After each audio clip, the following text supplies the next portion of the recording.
we head over to story time of the day.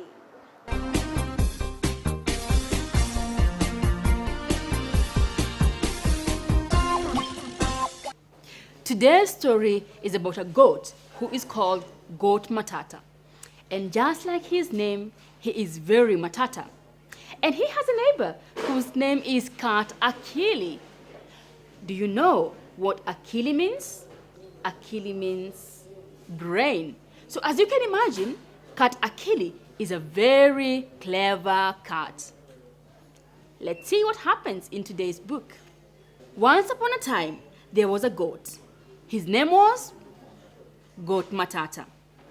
And he is right here.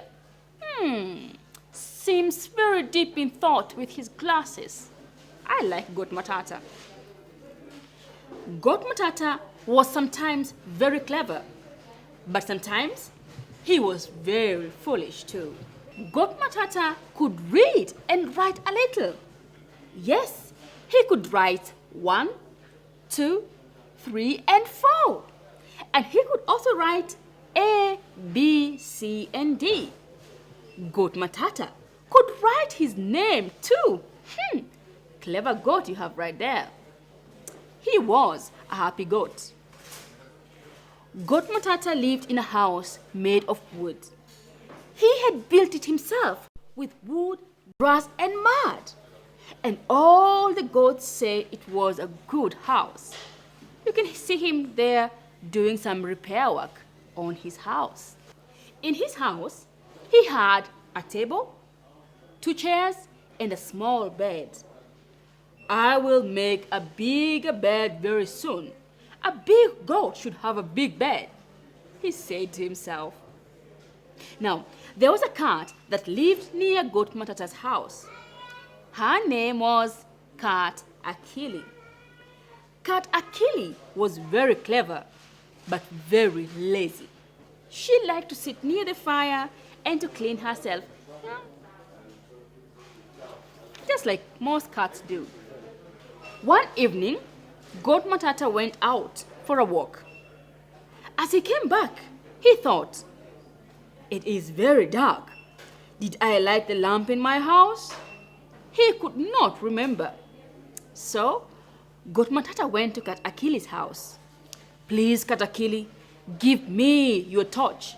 It will help me to see if my lamp is lit or not," said Goat Matata.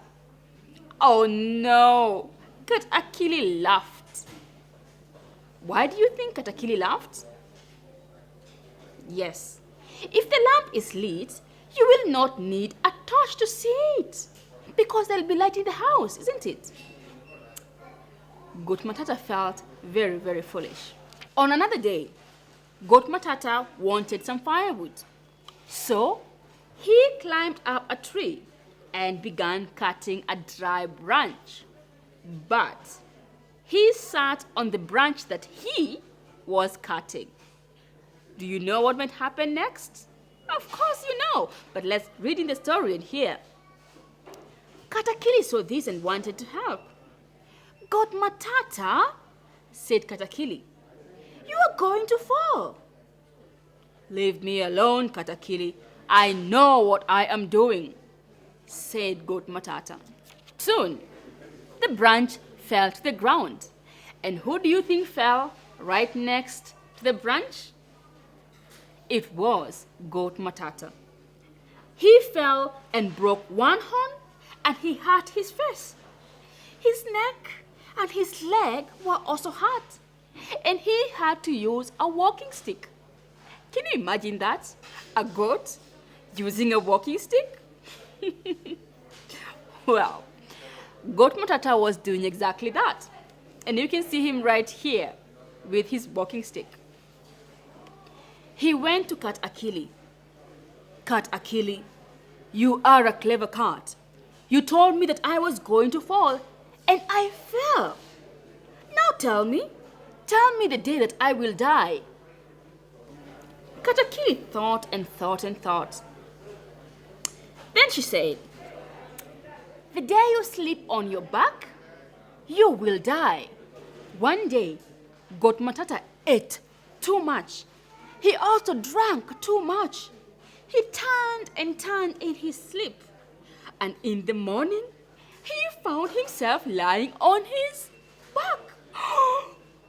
Oh dear, I must be dead, he said to himself. Do you think he was dead? Goat Matata stayed in bed for many hours. He did not eat. In the evening, Cat Akili came. She knocked and knocked and knocked, but Goat Matata did not open. I am dead. I cannot open the door, he told Cat Akili. You are not dead, Goat Matata. A dead goat cannot talk, said Cat Akili. And she took a big stone and threw it at the door, and the door opened. Cat Akili shook Goat Matata. She made him lie on his left side. You see, you are not dead. You are sleeping on your left side, she told him. Goat Matata stood up. He touched himself and he smiled. Oh yes, I am not dead, he said to Cat Akili. That is the end of today's story. And remember, if you want to read this and many other amazing books, please head over to the Textbook Center and you can get yourself a copy of this book.